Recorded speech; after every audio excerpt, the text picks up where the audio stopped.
Hey everyone, welcome to another episode of Self-Checkout, a podcast here brought to you by Frontline Source Group. I'm Tyler Kern, joined as always by Grocery Store Mike. We are out at the 85th Annual OGA Convention here in Oklahoma City. And Mike, we're just having an awesome time out here, having great conversations with folks, getting to shake some hands. It's been a blast so far. Absolutely has. Absolutely. So now we are really thrilled to welcome to the program a guy who's just doing some amazing stuff over in Tulsa, not too far down the road from where we are right now. It's Aaron A.J. Johnson. He's the CEO of the Oasis Projects. Aaron, thank you so much for joining us here on the podcast today. We appreciate it. Man, no problem. Thank you guys for having us on. Absolutely. So, Aaron, why don't you kick us off? Just give us a little background and a little bit of an idea about what the Oasis Projects is, what your mission is, and some of the things that you're doing there. Yeah, so we have a grocery store called Oasis Fresh Market.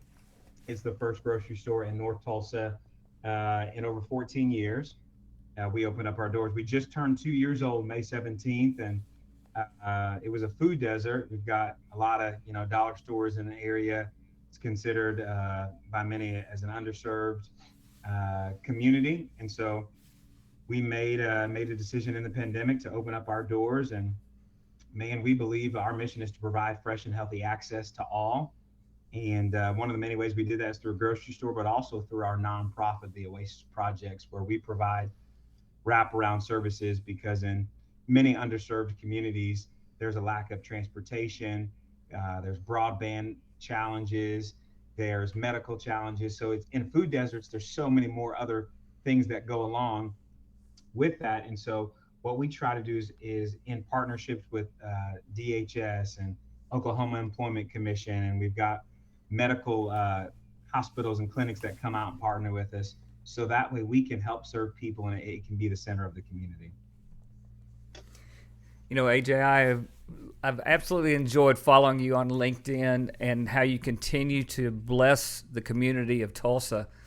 It is just fascinating to me that you're an independent retailer, but more than that, you just provide these services to people. Really, what's the driving force behind it? Well, for us, we believe the definition of Oasis means refuge, safe place, shelter. And we have a saying, we want people to be seen, safe, and heard.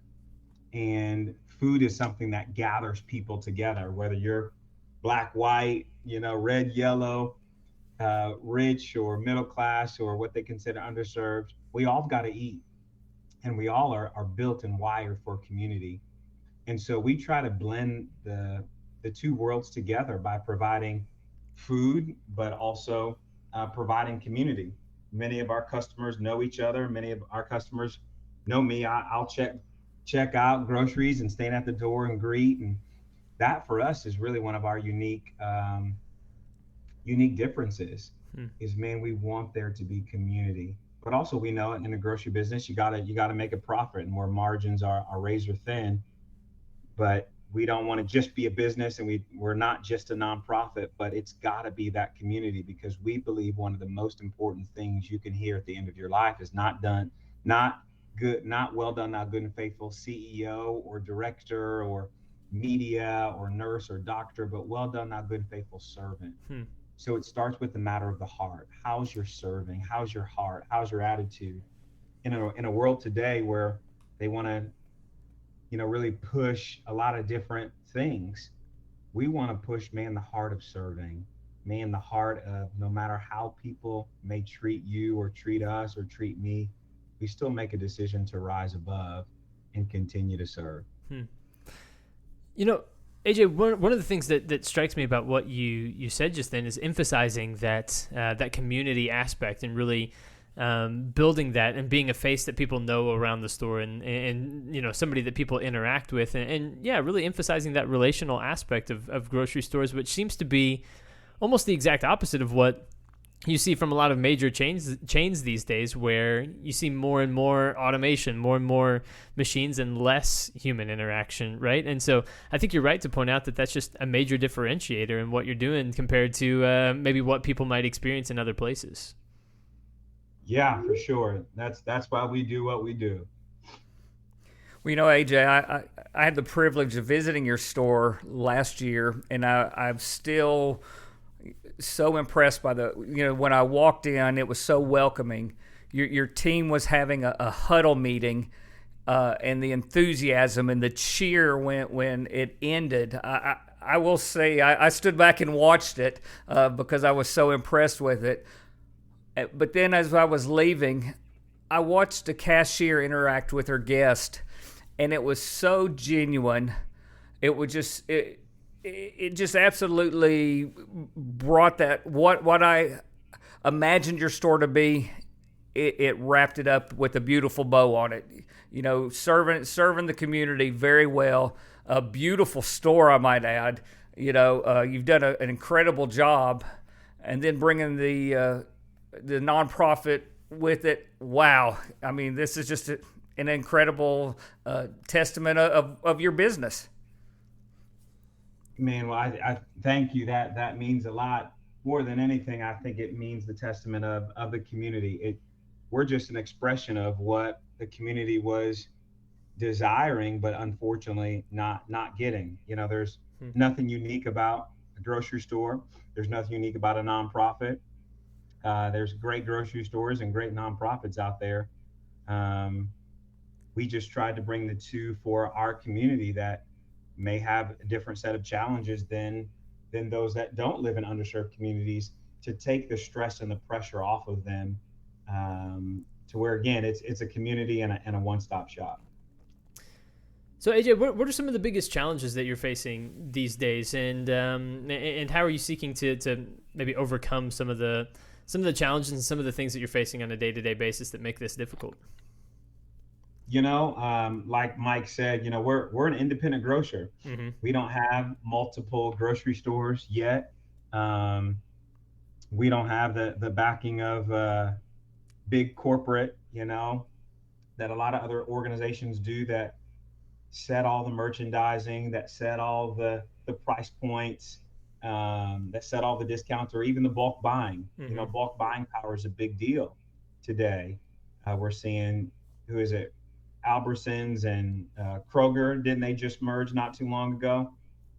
They're in the process. Yeah. And then other grocery stores that have merged over the past years. It's, you know, it can be a challenge because we're not yet there. We don't have those exclusive deals as some of the larger grocery stores or chains, or diversification of shipping and logistics and warehouses that other grocery stores do. But that would be our biggest challenge,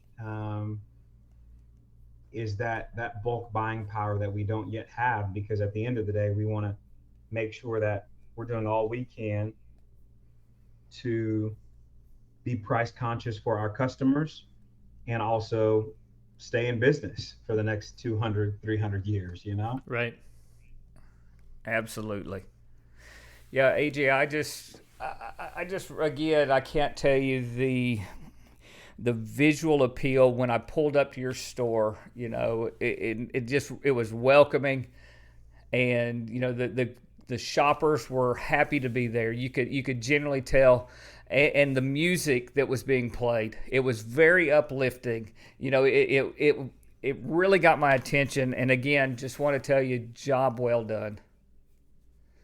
Man, we're grateful and honored to be, you know, partnered with you guys, and great things at NGA. NGA is a great organization that represents so many grocery stores and independent grocers across the country. So we're grateful to be a part of that.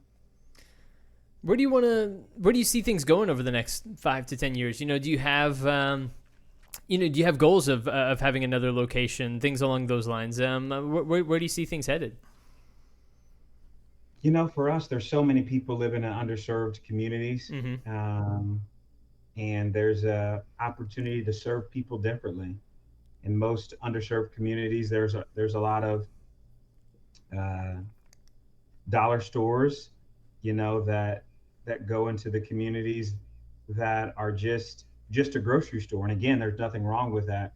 When you go into a community where there are a lot of high stressors or high trauma, Mm-hmm. the community needs more than just groceries. And that's our goal, is how do we provide more than just groceries? How do we equip people for life? How do we help people go from renters to homeowners?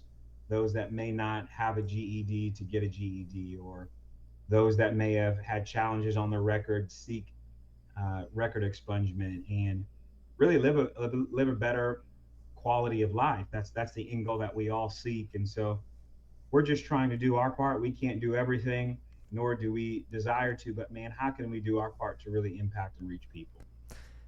Yeah, and I know that there are some pretty striking statistics when it comes to the health effects that people experience when they live in an area that is a food desert, right? Oftentimes, there's higher rates of diabetes and heart disease and that sort of thing. And so, without maybe overstating it or putting too fine a point on it, the work that you're doing is important for the people in that community, because you just the statistics sometimes speak for themselves a little bit on when it's difficult to find fresh food and find the things that people need to survive, then there are consequences to people's health, right? Yeah, I mean the life expectancy, like you said, it's 11 years shorter in North Tulsa than any other community in Tulsa. So North Tulsa residents are expected to live, or said a different way, are expected to die 11 years faster because of high mortality and high morbidity. And that's a tremendous challenge. Just because someone lives in a certain demographic shouldn't mean that they are ill-equipped or don't have the necessary skills to live a high quality life. And so that's why we love the power of partnership and going into communities and bringing about tremendous change. Yeah, it's crazy when you stop and think. There's people that aren't familiar with fresh produce, fresh meats. They're just eating processed. They're just eating whatever is available to them in that pre-made package. And the difference, bringing that fresh into them with a servant's heart, a smile, a place they can go, can be proud to shop. What a difference. Man, sometimes you cannot do better unless you see better. Mm-hmm. So we've got to expose people to different options other than just processed foods. And so it is the grocery industry is tough. There's no easy way to do grocery, but we're learning. And even in the painful, hard moments, we continue to learn and do our part to, again, just reach people and make an impact. Well, AJ, how can people learn more about what you're doing at the Oasis Projects and stay in touch and, maybe even become a part of it if they are, if they're maybe in the Tulsa area or outside the Tulsa area, really? Is there a way for people to get involved and pitch in if they are hearing, kind of the work that you guys are doing and interested in learning more? Yeah, for us, they can follow us, Oasis Fresh Market, on any of the social media handles. Or they can also just, if they're in the Tulsa area, come to Tulsa. They can, any time we're doing community outreaches or community give backs or community partnership, it'll always be on our Facebook, Instagram, and our LinkedIn. And they can check me out as well, AJ Johnson and Oasis Fresh Market. We love it. Excellent stuff. Oasis Fresh Markets on all the social media accounts. You can also find their website, oasisfreshmarkets.net. Just really, really great stuff. AJ, thank you so much for joining us and telling us a little bit more about your mission, what you're doing in Tulsa, and the fantastic work that you're doing. Keep it up, and we're excited to continue to follow your journey. Hey, thanks so much. Have a great day, guys. Appreciate you. Enjoy the conference. Thank you, AJ. Appreciate you. Well, Mike, another fantastic conversation. We appreciate AJ joining us here today. Absolutely. Very much. And people can look forward to more amazing conversations that we're going to have out here at OGA, the 85th anniversary of this amazing convention here that is put on by OGA. So we will be back soon with more episodes. It's Grocery Store Mike and myself, Tyler Kern. But for this one, thanks again to our guest, AJ Johnson, and we will talk to you again very soon.